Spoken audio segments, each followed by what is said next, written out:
ஜெயலலிதா மறைந்ததிலிருந்து தொலைந்த எனது மகிழ்ச்சியை திமுகவில் இணைத்து திரும்ப எனது மகிழ்ச்சியை தந்துள்ளார் முதலமைச்சர் ஸ்டாலின்.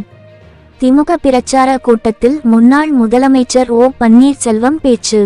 தேனி மாவட்டம் சின்னமனூர் பகுதியில் திமுக சார்பில் தமிழ்நாடு தலைகுனியாது என்ற தலைப்பில் பிரச்சார கூட்டம் நடைபெற்றது. இதில் முன்னாள் முதலமைச்சர் O Panneerselvam, Cumbum MLA Ramakrishnan, Andipatti MLA Maharaja, OP Raveendranath மற்றும் திமுக நிர்வாகிகள் என ஏராளமானோர் கலந்து கொண்டனர். பின்னர் நிகழ்ச்சியில் பேசிய ஓ பன்னீர்செல்வம், ஜெயலலிதா மறைந்ததில் இருந்து கடந்த மாதம் 26ஆம் தேதி வரை என்னுடைய மகிழ்ச்சியை நான் தொலைத்து இருந்தேன். தற்போது திமுகவில் இணைந்து மீண்டும் முதலமைச்சர் மு.க. ஸ்டாலின் அந்த மகிழ்ச்சியை எனக்கு திரும்ப தந்துள்ளார். நான் ஒரு தொண்டனாக மட்டுமே தான் திமுகவில் இணைந்துள்ளேன். சட்டமன்றத்தில் எதிர்க்கட்சிகள் எழுப்பும் அனைத்து கேள்விகளுக்கு பதில் சொல்ல கூடிய முதலமைச்சராக தான் ஸ்டாலின் இருந்து வந்தார். மக்கள் விரும்புகிற ஆட்சியை கடந்த 5 ஆண்டுகளில் கொடுத்து நாட்டு மக்களை பற்றி சிந்திக்கக்கூடிய ஒரே முதலமைச்சர் ஸ்டாலின் தான். தமிழக அரசுக்கு வழங்க வேண்டிய 40% நிதியில் 4% மட்டும் வழங்கியது மத்திய அரசு. நிதி வழங்கவில்லை என்றாலும் மாநில நிதியில் இருந்து நாங்கள் அறிவிக்கின்ற திட்டங்களை மட்டும் இல்லை, நீங்கள் மத்திய அரசு அறிவிக்கின்ற திட்டங்களை முதலமைச்சர் செயல்படுத்தி வருகிறார்.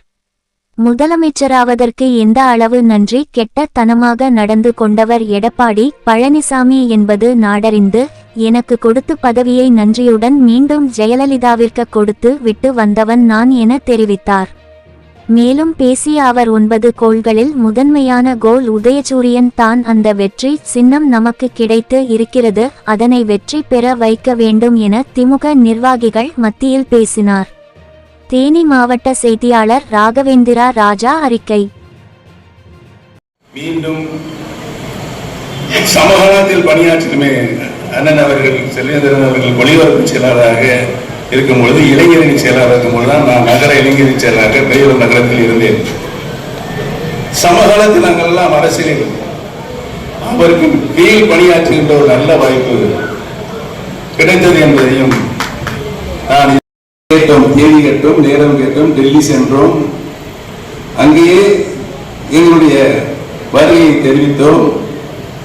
அங்கிருந்து தொலைபேசி மூலமாக எந்த வாகனத்தில் வருகிறீர்களோ, நண்பர் என்ன, யார் யாரை அழைத்துக் கொண்டு வருகிறீர்கள் கேட்டார்கள். அத்தனையும் சொன்னோம். சொன்னதற்கு பின்னால் நாங்கள் அங்கு சென்றோம். எங்களை